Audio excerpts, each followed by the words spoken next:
Hello, my name is Joe Dillette. We're going to be shooting a video on a technique called dewhiskering. It's a finishing process. So most of you know that I like not to sand. I like to leave my chisel marks, and it just kind of shows the character and the feeling that I'm trying to give.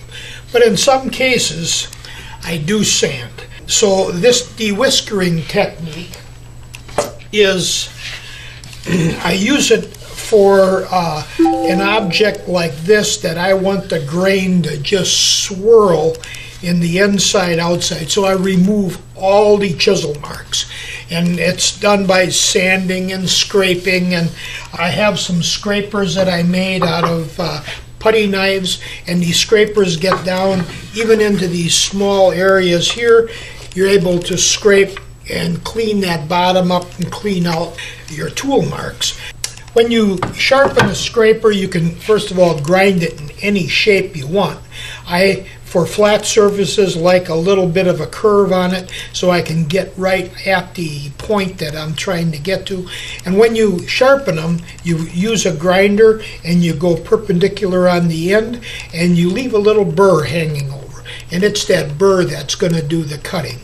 And putty knives that are kind of stiff like this hold an edge pretty good, and you can scrape, and got a nice handle to hold on to them. When you get into the finishing, then you take that burr, you kind of strop it or use a very fine stone. Maybe that edge is just very sharp but no burr hanging over, and that will clean that surface down like fine sandpaper. I also sand. So to remove some of the areas that I can't get in there and scrape, I start off with a number 60 sandpaper. Then I go to 150. This is the 150, and then a 320, and then a 600 sandpaper. So the dewhiskering process, what that does is you wet the wood, you force dry it. When you wet the wood, the fibers swell up. And then you force dry it with a hair dryer or a heat gun, and the fibers don't have time to shrink back in, so they stick out. So if the wood is smooth, you wet it, you force dry it, the wood ends up being rough because of all those fibers sticking out. It's like when you apply the first coat of seal coat to wood, the fibers are sticking out. So then we sand that down, we wet the wood again, and then we force dry it, and that makes it rough again, and we sand it. Eventually what will happen is those fibers will be gone. So when you wet the wood and you dry it, it'll still feel smooth. So now when you apply the finish, it will make it look like the end grain will look just about the same as the side grain, making that grain just swirl all around. The other thing it does is, by going with a very fine sandpaper, helps doing a sealing process. So if you take a piece of wood that you're going to stain and you sand it with very fine sandpaper, you can actually seal the surface and the stain will not take. So we're doing kind of a combination of both. By the fine sanding, we're kind of sealing the surface first, and then also removing those fibers. So smoothing action can also be done with riffler files. Riffler files are another nice carving tool. They're actually files. They're hardened steel just like a file, and they come in different shapes. So this one has got a bend on it. This one here is triangle shaped. Some of them are coarse, some of them are fine. There's a whole set of them. The thing that I want to mention about these is that they're hardened steel, and just like your chisels are, they can dull. So to maintain your riffler files, I try not to get them to bump together. I treat them just like my sharpened chisels, and I put them in, make sure they don't touch together, roll them in a towel, and that's how I keep them.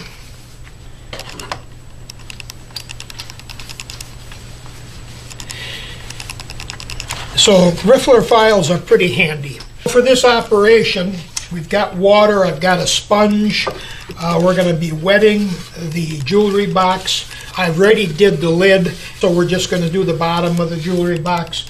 And I have a heat gun. And the heat gun or a hair dryer is going to work to do the forced drying. So, and also a towel. So what I do is I take the sponge and I wet the surface. And I don't worry about getting puddles and that on it because that's what the towel is for. So this is just plain water.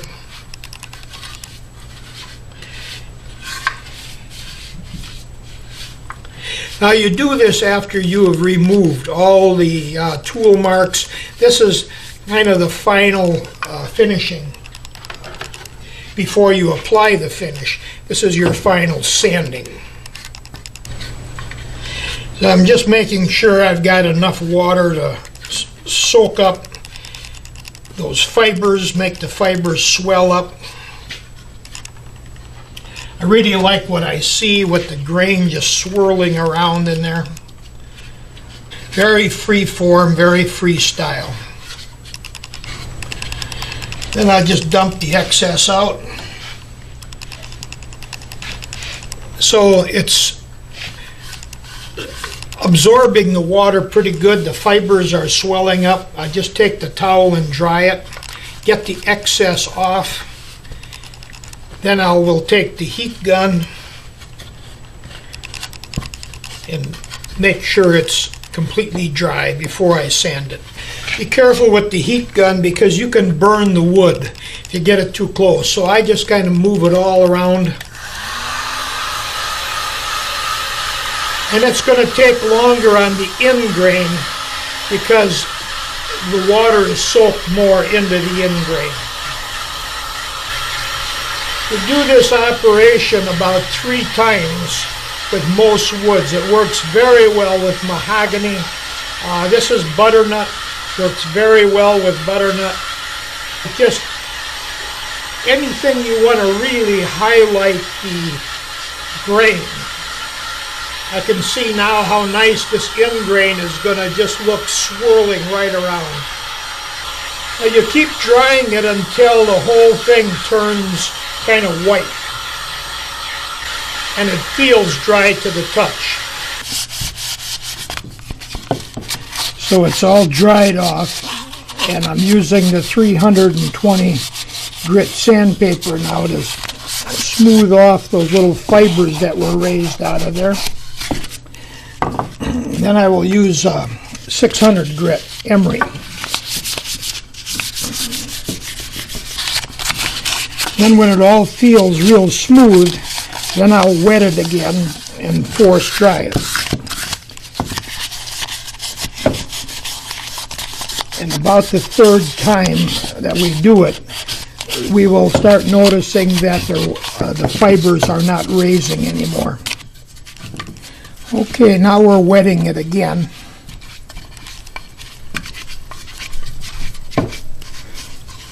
And it doesn't make any difference if you do the inside, wet the inside first or the outside. Just get it all nice and wet. It's really looking exciting when you see some of the grain swirling around in the inside there. That's what the finish is going to look like on there.